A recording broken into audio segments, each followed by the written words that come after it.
já sabia antes da fundação do mundo da existência da Cecília. Né? Pela graça de Deus, veio com saúde e vai crescer com saúde e vai, se Deus assim permitir, encontrar o Senhor para seguir o caminho que leva à eternidade. Não é não, Cecília? Você vai conhecer o Senhor e o Senhor vai agraciar a sua vida, juntamente com a sua família. Que bênção, né? Está me entendendo? Parece que está me entendendo, ela está olhando bem. Vamos ver se a gente faz o teste, vamos ver se ela passa no teste, né? Eita, linda. Oh.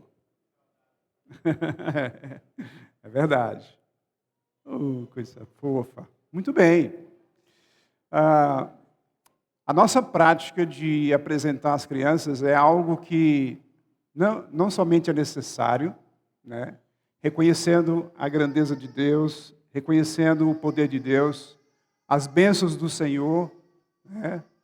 Então, nesse momento, a gente vai apresentar, não propriamente dito agora, mas eu queria só fazer algumas perguntas e algumas recomendações e também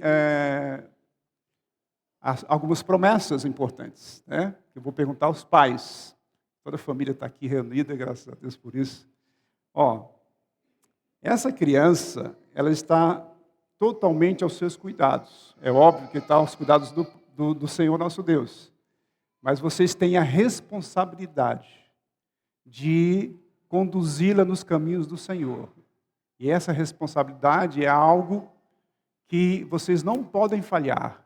Todo o tempo, em todas as ocasiões, vocês têm que ensiná-la que o Senhor Jesus Cristo é o único Senhor da vida dela.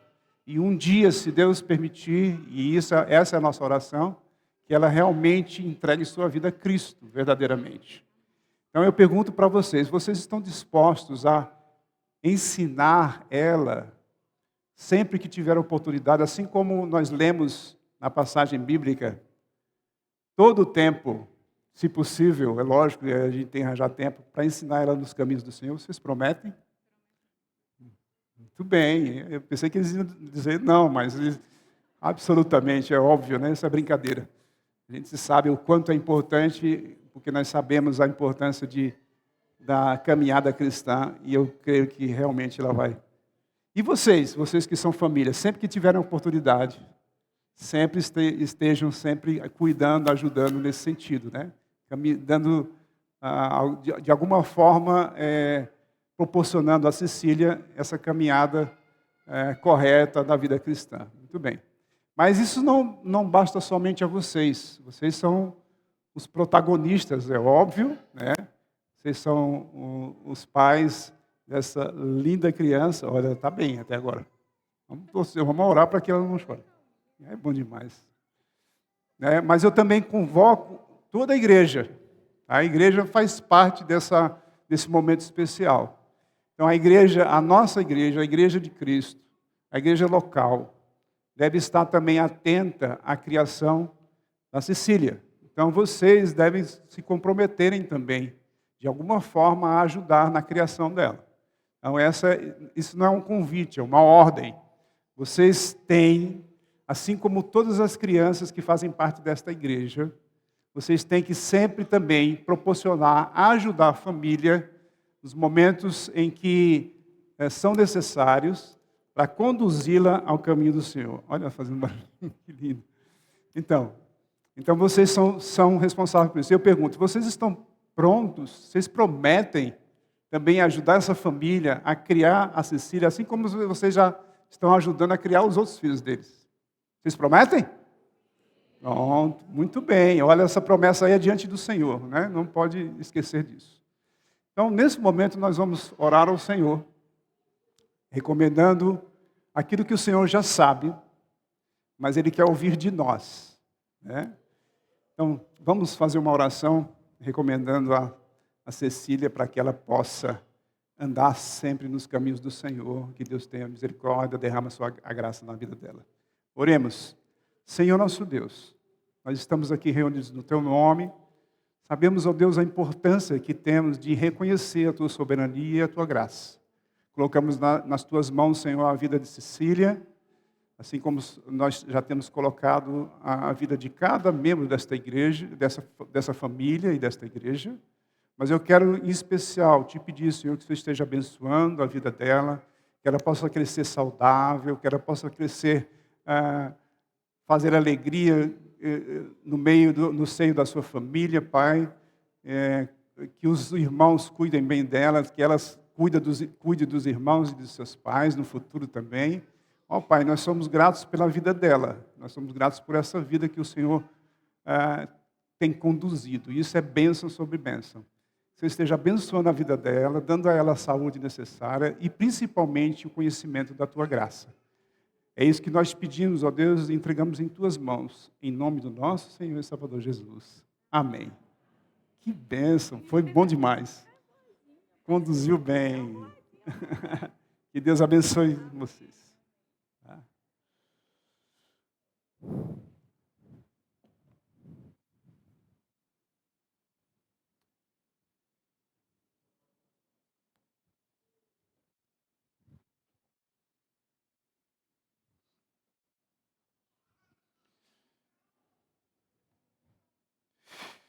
Muito bem, queridos. Vamos abrir nossas Bíblias lá em Romanos, capítulo 1.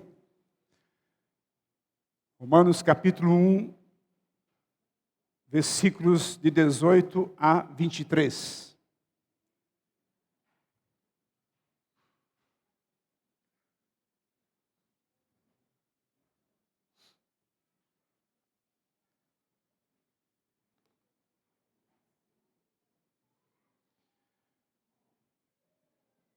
Nós estamos caminhando na pregação expositiva da palavra do Senhor, a carta de Paulo aos Romanos, capítulo 1.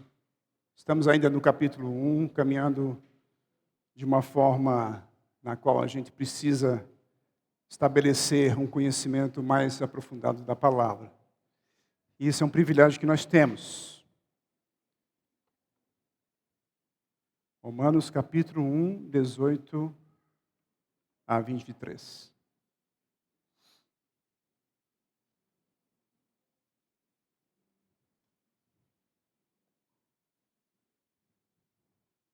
Que essa palavra que nós vamos ler agora possa, de alguma forma, impactar a sua vida, no conhecimento dela, porque essa palavra nos chama a nossa atenção profundamente na nossa condição de quem nós somos diante do Senhor.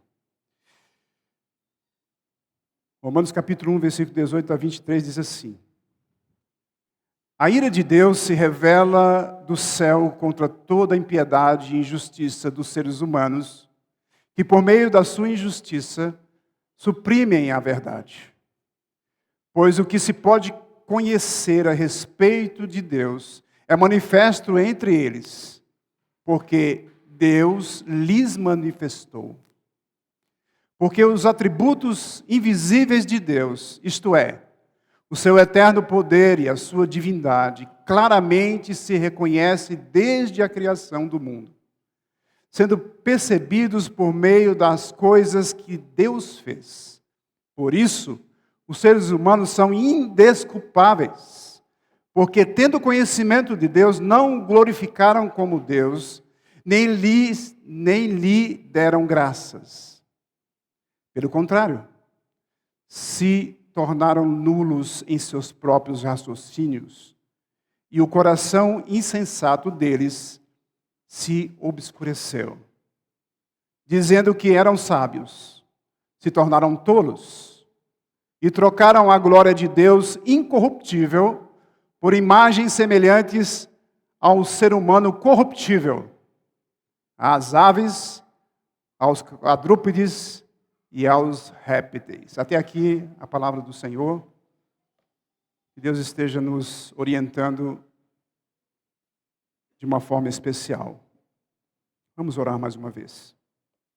Pai querido, diante da Tua palavra, diante da Tua presença, diante daqueles que estão nos ouvindo nesse momento, que o Senhor esteja agraciando a vida de cada um. Se alguém aqui, ó Deus, ainda não entendeu o teu evangelho, se ainda não foi tocado pela tua santa palavra, Pai querido, tem misericórdia, derrama a sua graça.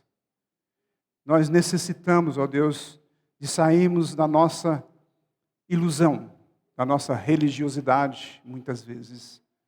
Pai querido, entregamos em tuas mãos, Pai, nesse momento especial. Ajuda teu servo a falar aos nossos corações. Tudo isso nós te pedimos e entregamos em tuas mãos, em nome do nosso Senhor e Salvador Jesus. Amém.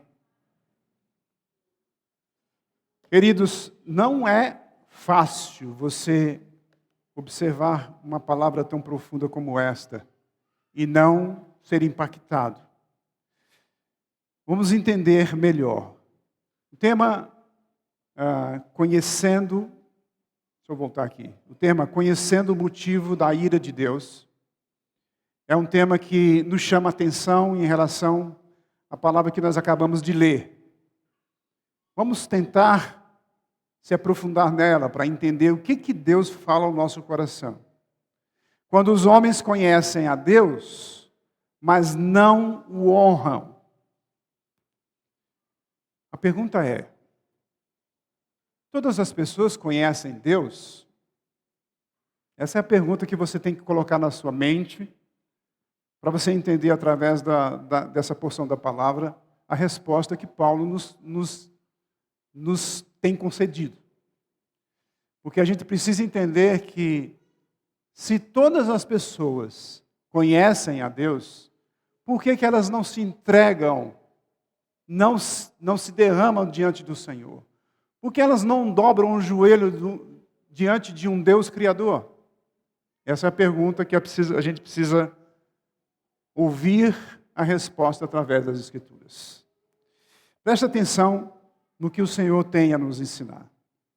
Quando os homens conhecem a Deus, mas não o honram. Hoje nós iremos ver, obrigado. Hoje nós iremos ver 4 explicações sobre quando os homens conhecem a Deus e não o honram. Primeiro, o conhecimento da revelação da ira de Deus. Vamos lembrar, queridos, que na semana passada a gente viu que o Senhor se manifesta na justiça. Ele falou sobre justiça. E agora ele se revelou na justiça dele. E ele mostra que a justiça dele é perfeita. E agora nós vamos ver a justiça, aliás, revelação da ira de Deus. E quando a gente lê, quando a gente sai do versículo 16 e 17 e entra no 18, você vê um contraste. Porque se Paulo escreveu anteriormente ali sobre a justiça de Deus, que é plena, que é verdadeira, que nos dá a condição da gente viver a vida cristã como a gente deve viver, essa parte aqui vai mostrar o outro lado da moeda. A justiça foi proclamada através do seu Filho, e agora a ira de Deus também vai ser mostrada através de um Deus Todo-Poderoso. Olha o versículo 18, onde ele diz assim: a ira de Deus se revela do céu contra toda a impiedade e injustiça dos seres humanos, que por meio da sua injustiça suprimem ou detêm a verdade. O que a gente vê nessa passagem? O que a gente entende aqui? Primeiro a gente vai entender que ela é revelada no tempo presente. Então o que acontece? Quando Paulo escreve, inspirado por Deus, ele está falando que a manifestação de Deus se revela. E ali no presente, quando ele está escrevendo a carta. Mas isso já aconteceu desde o princípio, e está acontecendo agora. Ele se manifesta constantemente. Implica manifestação constante. Deus está sempre se manifestando. manifestando a ira dele para com os homens. Por quê? Por que que Deus está manifestando a sua ira para com os homens? E a sua ira, ela é manifestada dos céus. Implica manifestação universal, atingindo todos sem o Evangelho. Atingindo todas as pessoas que não têm o Evangelho. A ira de Deus está sobre estas pessoas, que ainda não entregou sua vida a Cristo. É uma realidade absoluta. A ira de Deus permanece na sua vida se você ainda não entendeu o Evangelho da salvação. Isso é muito duro e muito importante para a gente ouvir. Mas sabe de uma coisa? Hoje em dia as igrejas não falam muito sobre essa questão da ira de Deus. E a ira de Deus, ela é justa e é constante. Ela está sendo manifestada a todo tempo. E como processa a revelação? Ela é impressa diretamente na consciência de cada pessoa. Elas se entregam ao mal, mas conhecem o justo decreto.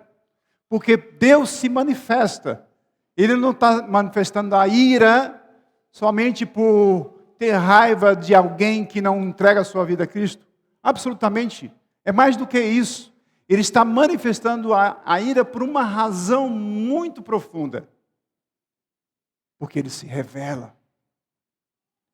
Ele se revela a todas as pessoas deste mundo. Mas elas se entregam ao mal. Mas conhecem o justo decreto. Observam um tipo de degeneração constante. Observe a vida humana. Quando cada vez mais elas estão sendo degeneradas com muitas coisas que elas não conseguem entender, aliás, que fazem mal realmente, porque elas mesmas decidiram buscar coisas que fazem mal a elas. Por que a gente fala destas pessoas, independente em relação a nós como cristãos? Porque nós estamos na mesma condição delas. Estamos nas mesmas condições. Elas não são diferentes da gente, nós somos pecadores, eles são também. Você pode cair a qualquer momento, mas você não perde a salvação que Deus colocou na sua vida. E a diferença maior que eu e você temos é que nós reconhecemos aquilo que foi entregue para nós, manifestado para nós. O Senhor se manifesta a toda a criatura, a todas as pessoas. E você respondeu positivamente. Então, nesse sentido, a gente precisa observar e ver o que está acontecendo com as pessoas e com nós mesmos em relação ao conhecimento que temos de Deus. Do conhecimento de Deus, a adoração do que não é Deus. As pessoas, elas conhecem a Deus, mas elas adoram o que não é Deus. E da idolatria à imoralidade da pior espécie. Assim, cada geração cria uma nova safra com a impiedade e a injustiça dos homens. E aí você vai vendo as coisas cada vez pior na vida do ser humano. Todos os homens conhecem a Deus? A pergunta ainda fica para a gente responder. Porque o que tem na nossa mente quando a gente depara com as pessoas em relação ao nosso testemunho para com elas? E o que a gente diz? Essas pessoas, elas não conhecem a Deus. Fulano já conhece a Deus? Não, fulano não conhece a Deus ainda. Mas na realidade, queridos, todas as pessoas conhecem Deus. Mas elas não dobram o joelho diante do Senhor. Elas não querem saber de Deus. Mas elas sabem que existe um Deus todo-poderoso.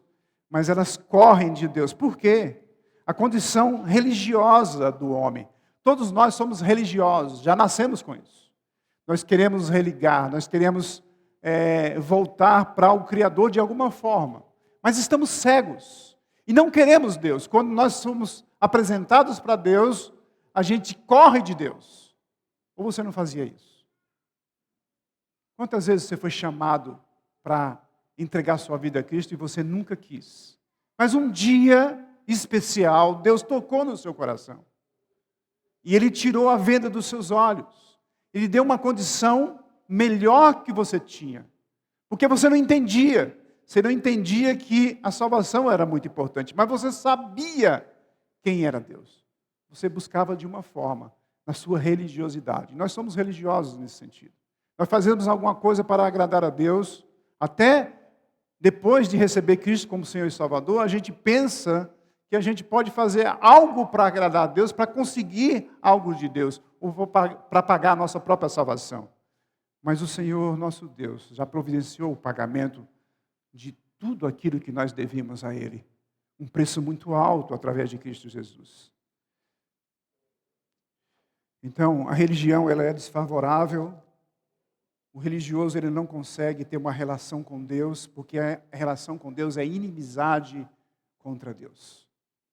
Todos nós éramos inimigos de Deus e nos tornamos filhos de Deus. E aí, essas pessoas se encontram na prática do pecado constantemente. Impiedade e perversão. Impiedade e injustiça. Condição moral do homem moralmente mal nos nossos dias. E a palavra deter, quando ele diz lá, nesse versículo, ele diz lá, a ira de Deus se revela do céu contra toda impiedade e injustiça dos seres humanos, porque por meio da sua injustiça suprimem ou detêm a verdade. Eles detêm a verdade, eles suprimem. E essa palavra aqui, ela é muito profunda e tem vários significados, mas todas elas têm uma ligação. Deter significa suprimir, deter significa refrear, sufocar, impedir, bloquear, agir no sentido de acabar com. Então eles detêm a verdade. Eles não detêm a verdade para eles, eles detêm a verdade para não querer saber nada sobre Deus. Não ir atrás, não correr atrás de Deus, não se entregar a Deus. A condição espiritual, uma condição moral, uma condição intelectual retrógrada, que não consegue entender a verdade absoluta que o Senhor mesmo colocou na mente de cada um de nós. O problema não é ignorância, mas é rebeldia. E quando alguém perguntar assim, fulano não conhece a Deus, conhece. Não, mas aquele ali não conhece a Deus, vamos evangelizar. Não, ele já conhece. Ele precisa ser impactado com a palavra, para ele acordar da sua rebeldia. E nós, muitas vezes, nos tornamos, ainda continuamos, de certa forma, sendo rebeldes, mesmo conhecendo a Deus. No processo de crescimento espiritual, às vezes, nós damos um passo para trás. Mas isso é algo que não deve acontecer conosco. Porque o próprio Espírito de Deus, que sempre se manifestava para nós, e a gente não sabia o que significava a salvação verdadeiramente, porque o ser humano, quando ele nasce com o pecado, ele quer se afastar de Deus e não se entregar a Ele. E nós somos assim, porque mesmo sendo cristão, muitas vezes, nós negligenciamos o nosso Deus. Então essa palavra deter justamente é como se fosse afogar, como se fosse algo que impedisse você de ter uma plena comunhão com o Senhor, uma condição que é tão longe de Deus, como uma condição espiritual, moral e intelectual. O problema realmente é a rebeldia. Eles conhecem a verdade, mas está numa batalha contra a verdade, constantemente. São incrédulos, mas conhecem Deus. Olha o segundo ponto é disponibilidade do conhecimento de Deus para todos. A disponibilidade do conhecimento de Deus para todos. Olha o versículo 19, quando ele diz assim: pois o que se pode conhecer a respeito de Deus é manifesto entre eles, porque Deus lhes manifestou. Existe um conhecimento disponível para todos nós. Deus se movimenta em direção para ser conhecido pelos homens. Interessante isso. Deus, ele vai atrás de nós. Nós não vamos atrás de Deus. Nós fugimos de Deus, mas Deus, ele vai atrás de você. Ele procura verdadeiros adoradores para adorarem em espírito e em verdade. Essa palavra procurar parece que Deus ele tem uma falha no conhecimento. Não, Deus é onisciente, Ele sabe de todas as coisas. É para a gente entender na nossa língua o que significa procurar verdadeiros adoradores. Ele quer te resgatar. Mas você não quer. Você se segura. Você foge de Deus. Você não quer se entregar a Ele. Você acha que isso não é bom. Isso daí é só uma história. Isso daí não é verdadeiro. Pelo contrário. O que existe de verdadeiro, que a gente pode ter certeza absoluta, é a existência de Deus. Por que a gente sabe que Deus existe? Simples assim. Se você vê uma cadeira, você sabe que alguém fez essa cadeira. Ela não surgiu do nada. Se você olha para a natureza, você vai saber que alguém fez a natureza com tanta perfeição que você não consegue imaginar. Imagine uma árvore, uma planta frutífera. Como a complexidade de tudo aquilo, da semente que cresce, que se torna caule, tronco, folhas, flores e frutos. Você não consegue imaginar, mas existe um Deus Todo-Poderoso que fez todas as coisas. E quando você contempla a natureza, você sabe que existe um Deus Todo-Poderoso que pode estar com você, que se aproxima de você e quer você junto a Ele. Mas você foge dele. Porque essa é a nossa natureza, a natureza pecaminosa, lá em Gênesis 3, quando o próprio Deus permite o relato da queda do homem, e o homem continua caído e não quer saber de Deus. Quantas pessoas vivem neste mundo sabendo que Deus existe, mas não quer se aproximar dele? Milhares. Existe um conhecimento disponível para nós. Deus vai até nós. Conhecimento que recebemos pela revelação de Deus. E o propósito de Deus é manifestar o conhecimento dele que está na criação. Onde está o conhecimento dele? Na criação. Ele se manifesta na criação. Qual é o objeto? A revelação da verdade. Revelação da verdade. Nós vimos a revelação da justiça na pregação passada. Estamos vendo a revelação da ira de Deus. Mas o apóstolo Paulo, escrevendo, ele está dizendo sobre a revelação da verdade. E essa terceira revelação é muito importante. E agora a revelação da verdade de Deus é o conhecimento experimental, vivencial, meditação pelas obras que Ele fez. É interessante porque se você ensina seu filho, quando ele está aprendendo as palavras, e dizer, isso é uma árvore, e você diz que a árvore tem fruto, tem folhas, como eu já disse, mas você não mostra para ele que por trás dessa árvore existe um Criador que fez a árvore. Esse é o nosso erro.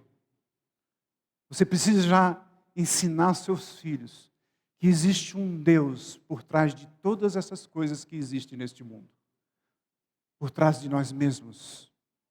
Porque Deus te fez. E você precisa manifestar a glória dele. Então, esse conhecimento experimental, vivenciado, que nós temos todos os dias na nossa vida, Quando você acorda pela manhã e vê o sol nascer. Quando você olha para o céu e vê o céu azul. Você sabe que Deus está presente na sua criação. E você é indesculpável por causa disso. É impossível viver no mundo de Deus e não esbarrar nele. Você está todo o tempo se esbarrando. Você leva um tropeção e você é a natureza de Deus. Você nasceu, você é criação, é o poder de Deus. Então você não tem como você fugir de Deus. Mas sem Deus, mas sem a consciência da importância e do poder e da grandeza de Deus, eu fujo de Deus. Somos criaturas, criadas à sua imagem e semelhança. Por isso, Deus nos atrai. Deus mostra quem Ele é. Ele nunca deixa você sem saber quem Ele é. Às vezes a gente pergunta, uma pessoa que está lá no meio da floresta, um índio, como ele vai conhecer Deus? Ele já conhece Deus. O problema é que ele não quer saber de Deus. Mas no momento em que Deus toca no coração dele, ele vai buscar a Deus de alguma forma. Olha o Salmo 19. Salmo 19, versículo de 1 a 4. Como a gente vê o Salmo 19 em relação à manifestação do poder de Deus na criação. Presta atenção o que o salmista diz no Salmo 19. É um salmo belíssimo que a gente sempre para apreciar a grandeza daquilo que está escrito no Salmo 19. E isso deve impactar a sua vida, porque a palavra, ela é viva, ela transforma a sua vida, ela chama a sua atenção. Você não pode sair daqui sem perceber que Deus falou ao seu coração. Mas muitas vezes nós negamos a Deus. Diz assim a palavra do Senhor. Salmo 19, vou ler só os 4 primeiros versículos. Que diz assim: os céus proclamam a glória de Deus, e o firmamento anuncia as obras de suas mãos. Um dia discursa ao outro dia, e uma noite revela o conhecimento da outra noite. Não há linguagem, nem há palavras, e deles não se ouve nenhum som. No entanto, por toda a terra se faz ouvir a sua voz, e as suas palavras chegam até os confins do mundo. Aí pôs uma tenda para o sol. Você já imaginou como essa palavra foi escrita pelo salmista, por intermédio do próprio Deus, mostrando quem Ele é, como Ele age na nossa vida, como Ele se manifesta na sua vida?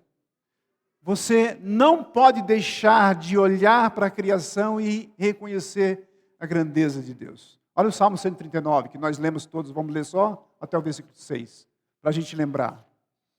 Já foi lido aqui na direção, mas eu quero chamar a atenção novamente para a gente dar uma lida no Salmo 139.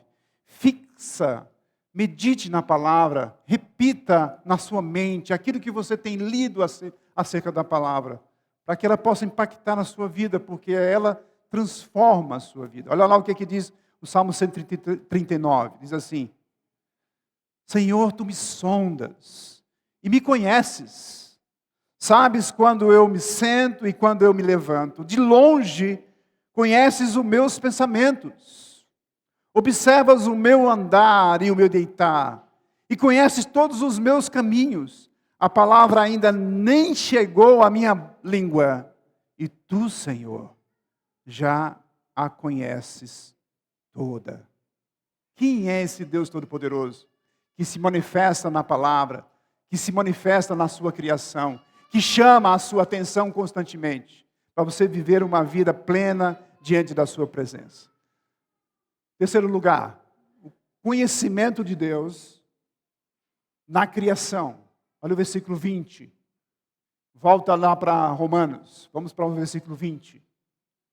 Que diz assim: porque os atributos invisíveis de Deus, isto é, o seu eterno poder e a sua divindade, claramente se reconhecem desde a criação do mundo, sendo percebidos por meio das coisas que Deus fez.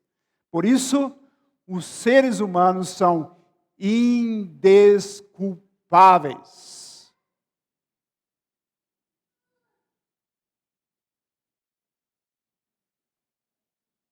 O que são os atributos invisíveis de Deus?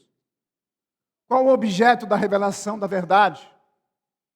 Atributos invisíveis, poder de Deus, grandeza, divindade. Há uma distinção entre a criatura e o Criador. Divindade é só Deus. Só existe um único Deus, o Deus verdadeiro, em 3 pessoas. O Pai, o Filho e o Espírito Santo é um Deus. Esse Deus que fez todas as coisas, que se manifesta para toda a humanidade, é esse Deus que toca no seu coração e faz uma diferença enorme na sua vida, porque você se volta para Ele, você se entrega a Ele, você o coloca como Senhor da sua vida e Salvador, e você se torna um servo dEle, para a glória do Senhor. Sabendo que Deus vai te agraciar com todas as coisas que você necessita. Não só no mundo do porvir, mas nesta vida, já. Então, Deus é divino, Deus é poderoso, é os seus atributos. Deus, por sua grandeza, apesar de estar oculto em essência, mas grande parte podemos ver pelos seus feitos. Não tem como alguém tentar provar que Deus não existe. Ele nunca vai conseguir. Aí você pergunta, mas a gente tem como provar que Deus existe? E às vezes a gente pergunta, não, mas também não tem como provar que Deus existe. Mas tem, pela palavra. Mas tem, pelo poder do que Ele fez. Ele te fez, só você, só a tua existência já prova que Deus existe. Porque existe alguém que fez. E este alguém, que alguns estudiosos dizem que é o designer, né, o construtor, mas ele é muito mais que isso, ele te fez. Se a gente voltar para a criação, voltar no tempo, para a gente ver os nossos pais, os nossos avós, os nossos bisavós, indo, voltando, você vai chegar no primeiro homem, Adão. E depois de Adão você chega ao Criador. Não tem como você não chegar a Deus. Porque Deus fez todas as coisas. E se você existe é porque Deus te fez. E se alguém fez, foi Deus que te fez. Então, nós podemos ter a certeza que estamos seguros nas mãos do Senhor, mesmo sem a manifestação total dele ainda, mas ele já se mostra quem ele é com a sua própria criação.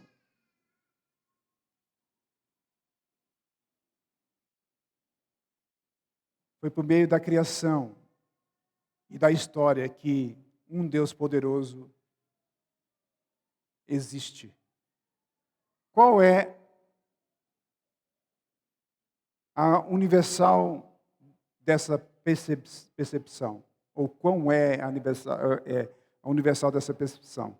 Como a gente consegue perceber universalmente, num todo, todos que percebem os atributos de Deus na criação, devem ser os mesmos que suprimem a verdade e a injustiça. E, portanto, estão sujeitos à ira de Deus. Não tem como escapar. No final do versículo 20, diz, assim que eles são indesculpáveis. Paulo, ele deixa bem claro aqui, que a revelação natural em si é por si mesmo, e por si mesmo leva a um resultado negativo. Como assim? Perceba. As pessoas, elas vão olhar para a natureza, vão olhar para a criação, tudo que Deus fez, mas somente essa revelação natural não tem suficiência na vida de um homem, porque o homem quer fugir de Deus. Ele não quer se aproximar de Deus. Então o que acontece? Todos os homens são indesculpáveis porque ele mesmo decidiu não querer Deus. Lá em Adão. O que tem a ver Adão comigo? É porque ele representa você e você diria a mesma coisa se estivesse no lugar dele. Então, a negação de Adão repercutiu na nossa vida. Todos nós nascemos, reconhecemos que Deus existe, mas a gente não quer saber de Deus. E aí, nós somos indesculpáveis porque nós sabemos que Deus existe. E se eu sei que Deus existe, por que eu não me aproximo dele? Se eu sei que Ele me criou, que Ele tem todo o poder, Ele pode falar uma palavra e tudo acontece, Ele pode, sem falar a palavra, e tudo acontece, como é que eu não me aproximo de Deus? Eu fujo de Deus. E você fugia de Deus. Mas Deus te trouxe para Ele. E agora, o que você faz com a sua vida? Qual é a diferença de quando você fugia de Deus e agora você está com Ele? Será que eu vou simplesmente, não fazer absolutamente, não ter mudança na minha vida, não buscar Ele, não buscar entendê-lo quem Ele é, não ler as Escrituras, não louvar ao Senhor, não participar da obra do Senhor? Será que eu vou ficar assim, ao léu? Como se nada tivesse acontecido? Como se você foi, de alguma forma, foi tocado para você mudar a sua direção de vida, para você mudar 180 graus na sua vida, você ia para um lado e você foi para o outro lado, totalmente ao contrário, por causa de Deus. Como você vai querer voltar para o mesmo caminho se você tem um Deus Todo-Poderoso que lhe agracia de tudo aquilo que você necessita?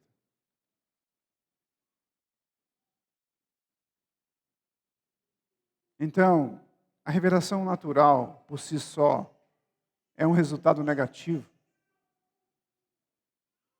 Mas a demonstração de que a condenação de Deus é justa, as pessoas são indesculpáveis. Olha o quarto ponto, que diz o seguinte: o conhecimento de Deus sufoca pela idolatria. Todos nós somos religiosos e de alguma forma nós somos idólatras, sem Deus.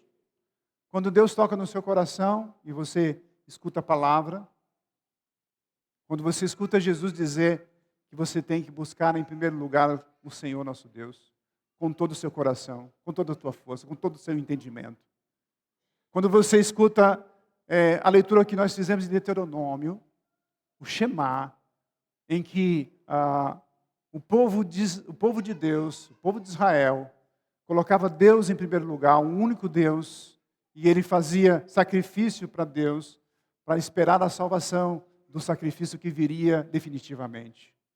E eu e você, que não participávamos desses rituais, olhamos para o passado e vemos Jesus como o Messias nosso, porque Deus tocou no seu coração. Ele revelou para você aquilo que você mais precisava, que um judeu hoje ainda não entende o que significa ser que Jesus Cristo, o Filho do carpinteiro, é o Messias. Mas você entendeu. Então, por que eu vou continuar vivendo a minha vida de idolatria? Porque nós somos idólatras. E sabe quando é que nós somos idólatras? Quando nós colocamos as coisas acima de Deus. Se eu coloco a minha casa, se eu coloco o meu carro, se eu coloco meus bens, se eu coloco minha esposa, se eu coloco meus filhos acima de Deus, eu sou idólatra. Eu não sou idólatra somente se ajoelhando diante de uma estátua. Absolutamente. Eu sou idólatra quando eu coloco qualquer coisa acima de Deus.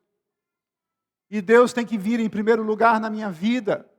Se eu não faço isso, eu ainda não entendi o Evangelho, eu não me entreguei totalmente ao Senhor, e estou só com a revelação natural. Eu sei que Deus existe, que Deus fez todas as coisas, que Deus fez os animais, fez todos os répteis, fez todas as aves, fez todas as pessoas, e todas as espécies de tudo que existe neste mundo, com detalhes profundos. Todo o universo. Eu sei que Deus existe, que Deus é aquele todo-poderoso, mas eu não quero saber de Deus. Eu quero saber de mim mesmo. Eu quero buscar o meu próprio prazer. Eu quero satisfazer as minhas necessidades e as minhas vontades. Somente eu. Eu tenho poder. Eu quero ser um Deus. Foi isso a intenção de Adão. E nós herdamos essa velha natureza dele. Mas Deus, Ele tira essa velha natureza aos poucos de você. Ele destrona o seu eu, o seu egoísmo. O conhecimento de Deus é sufocado pela idolatria. Olha o versículo 21 que diz: porque tendo conhecimento de Deus, não o glorificaram como Deus, nem lhe deram graças. Pelo contrário, se tornaram nulos em seus próprios raciocínios, e o coração insensato deles se obscureceu. Eles conheceram Deus. Eles não glorificaram a Deus. Eles não foram gratos a Deus. Eles anularam seus próprios raciocínios. Essa é a condição do ser humano sem Deus. Mas não deve ser a sua condição. Você tem que glorificar a Deus. Você tem que conhecer a Deus cada vez mais. Você tem que se aproximar mais dele. Você tem que ser grato a Deus por tudo que você tem, por mais que seja algo tão simples.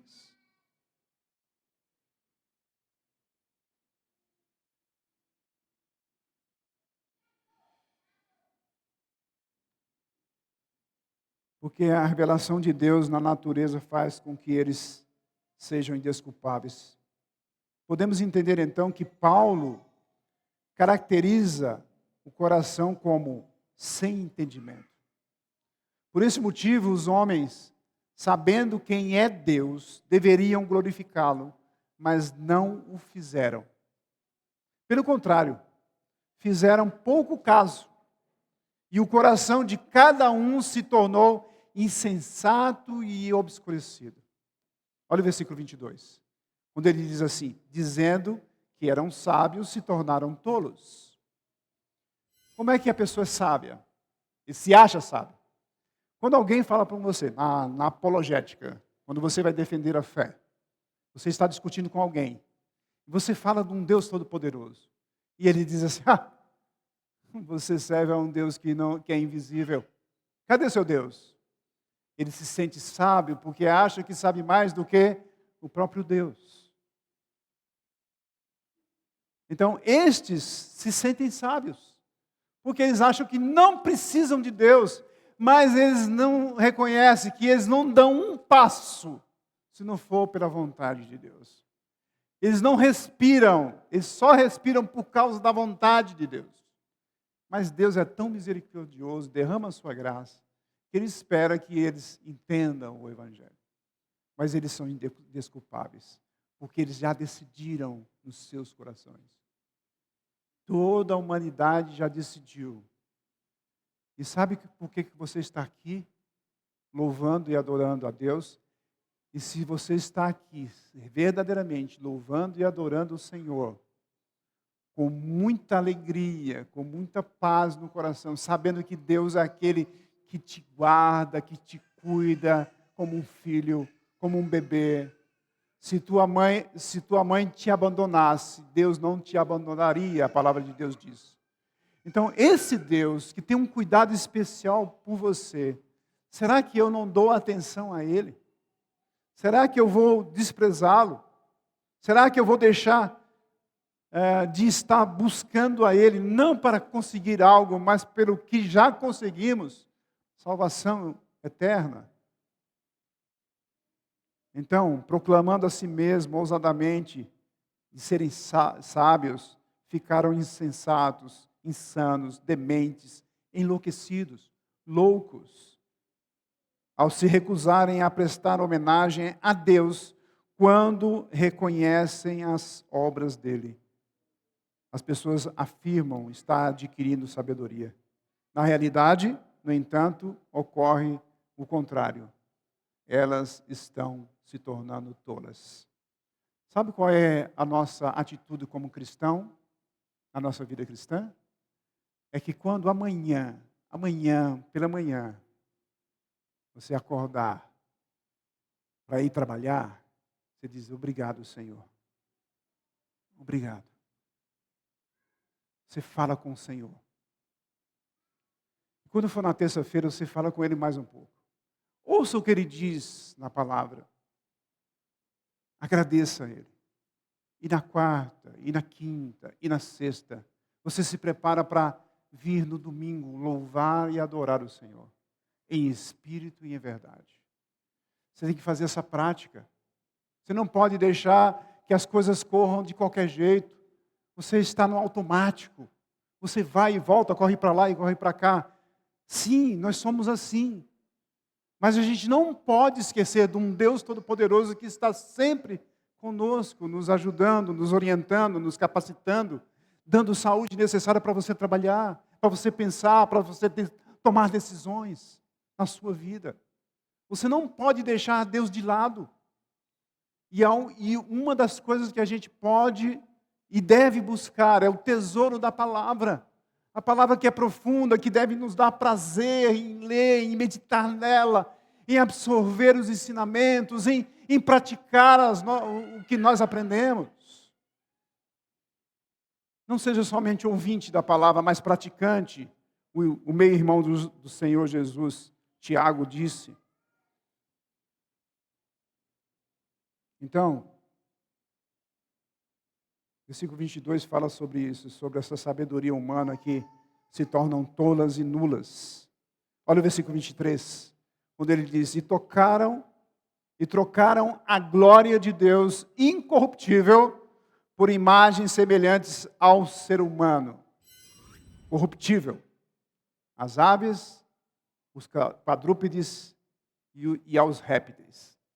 Certa vez eu li um comentário desse versículo, que diz que o homem escolhe adorar aquilo que se acaba, né, aquilo que é corruptível, deixando de adorar o incorruptível, que é o nosso Deus, e ele começa adorando, fazendo estátuas, fazendo deuses, começa fazendo de aves que voam, né, lógico, nem todas as aves voam, mas aves, depois quadrúpedes, que andam de 4 pés, e depois répteis. O que ele fez assim? Ele começa alto e vai descendo, e termina se arrastando. É assim que o homem sem Deus busca um Deus que não é Deus. E você que está aqui esta noite, se você ainda pensa só em religiosidade, porque todos nós somos religiosos, nós temos rituais na nossa vida. A gente tenta buscar Deus, mas Deus é o único que se revela a nós verdadeiramente. Se você está aqui esta noite e ainda não encontrou com Deus, não entregou sua vida a Cristo ainda, faça isso. Você precisa se aproximar de Deus. E a única forma de você se aproximar de Deus é a porta aberta que Deus colocou. É o caminho apertado, é a porta estreita que nós devemos percorrer para chegar ao Senhor nosso Deus. Esse Deus maravilhoso que está sempre pronto para te ajudar. A ira de Deus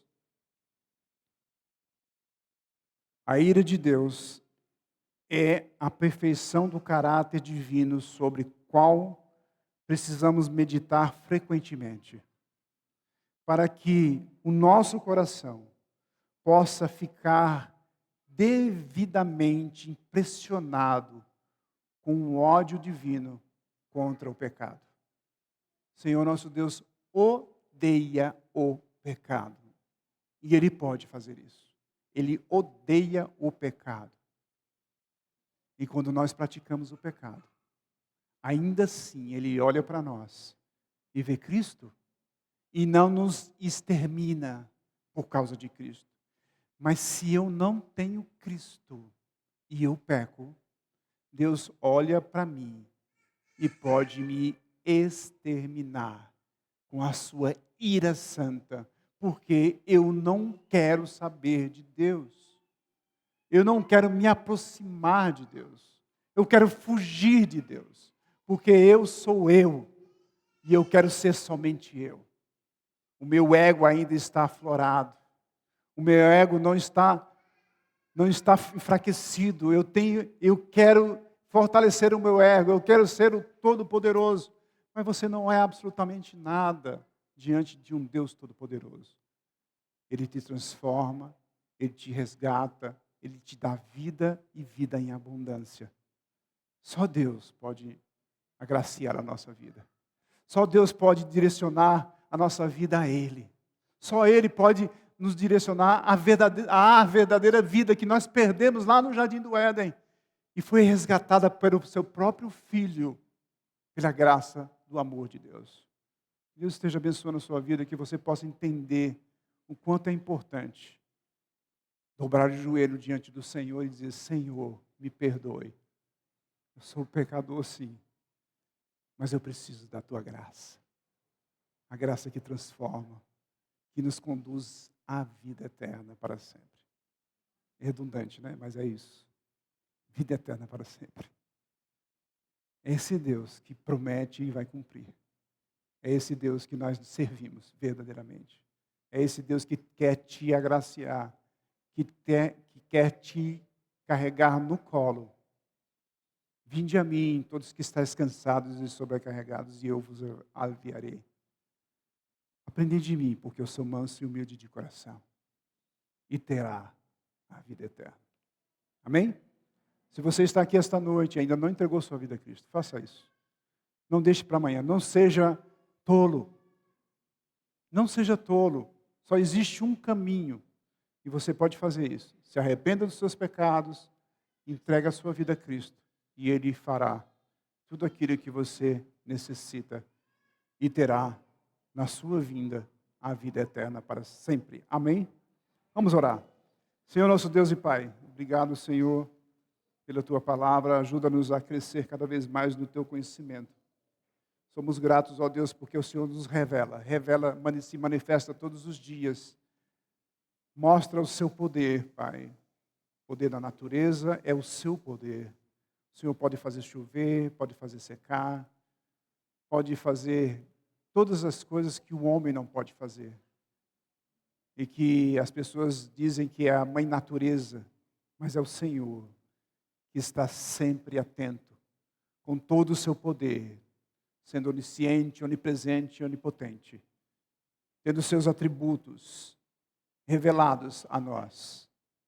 A verdade absoluta que o Senhor nos deu, trouxe aos nossos corações, para poder se entregar totalmente a um Deus Todo-Poderoso, que é vivo e vive para sempre. Para a glória do nome do Senhor, nós oramos neste momento, em nome do nosso Senhor e Salvador Jesus Cristo. Amém. Que Deus nos abençoe.